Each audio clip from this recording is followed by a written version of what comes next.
நாங்கள் இந்த வருஷம் இந்த ஸ்கூலை விட்டு போகிறோம். அடுத்த வருஷம் எங்களோட தம்பி தங்கச்சிங்களுக்கு வரும்போது அவங்களுக்கு இந்த கிளாஸ் ரூமை சுத்தமாக கொடுக்கணுங்கிறதுக்காக ഞങ്ങൾ പെയിന്റ് പണി എല്ലാം സുത്തமாக വെച്ചിരിക്കും.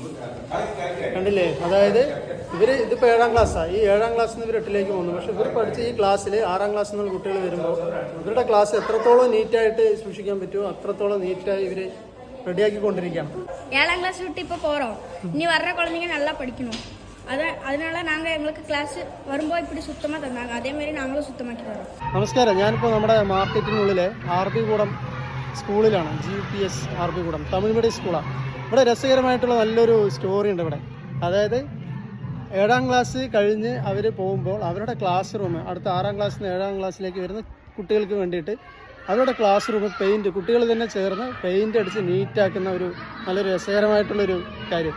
எங்கள் தம்பி தங்கச்சிகளுக்காக நாங்கள் இந்த வருஷம் போகிறதுனால அவங்களுக்கு வேண்டி நாங்கள் பாடுபட்டு எங்கள் காசு நாங்கள் வச்சு நாங்கள் റെഡിയാക്കിയിട്ട് അല്ലേ, കുട്ടികൾ തന്നെ കുറച്ച് പൈസ എല്ലാം ചേർത്ത് വെച്ച് പെയിൻ്റൊക്കെ മേടിച്ച് പെയിൻറ്റ് ബ്രഷെല്ലാം റെഡിയാക്കി ക്ലാസ്സൊക്കെ പെയിൻറ്റ് അടിച്ച് ക്ലീൻ ചെയ്തുകൊണ്ടിരിക്കുകയാണ്. കണ്ടില്ലേ, ഇത് വേറെ എവിടെ നിങ്ങളിങ്ങനെ കണ്ടിട്ടുണ്ട്. സ്വന്തം പഠിച്ച ക്ലാസ് നീറ്റാക്കിയിട്ട് അടുത്ത വർഷം വരുന്ന കുട്ടികൾക്ക് വേണ്ടി ക്ലിയർ ആക്കി കൊടുക്കുകയാണ് ഈ കുട്ടികൾ.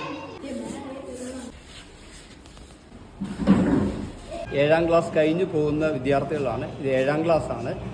ഇനി അടുത്ത 6ാം ക്ലാസ്സിൽ നിന്ന് 7ാം ക്ലാസ്സിലേക്ക് വരുന്ന ഇവരുടെ അനിയന്മാർക്കും അനിയത്തിമാർക്കും വൃത്തിയായിട്ടുള്ള ക്ലാസ് റൂം കൈമാറുക എന്നുള്ളൊരു ലക്ഷ്യമാണ്. അതോടൊപ്പം തന്നെ ഗാന്ധിജി നമ്മളോടൊക്കെ നിർദ്ദേശിച്ചിട്ടുള്ള സ്വന്തം ജോലികൾ അവരവർ തന്നെ ചെയ്യാമെന്നുള്ള ഒരു കോൺസെപ്റ്റും കൂടിയുണ്ട്.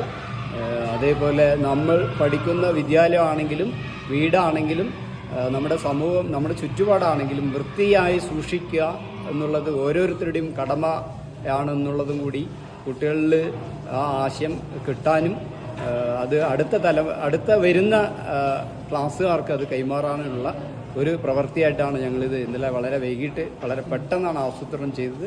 ഇന്ന് കുട്ടികൾ അവരുടെ പോക്കറ്റ് മണി കൊണ്ടുവന്ന് രാവിലെ കടയിൽ നിന്ന് ഇതിന് വേണ്ട പെയിൻറ്റും മറ്റ് സാധനങ്ങളൊക്കെ വാങ്ങിച്ചു. തികയാത്ത പൈസ അധ്യാപകരും ഹെഡ് മാസ്റ്റർ കൂടെ ആയിട്ട് എടുത്തു.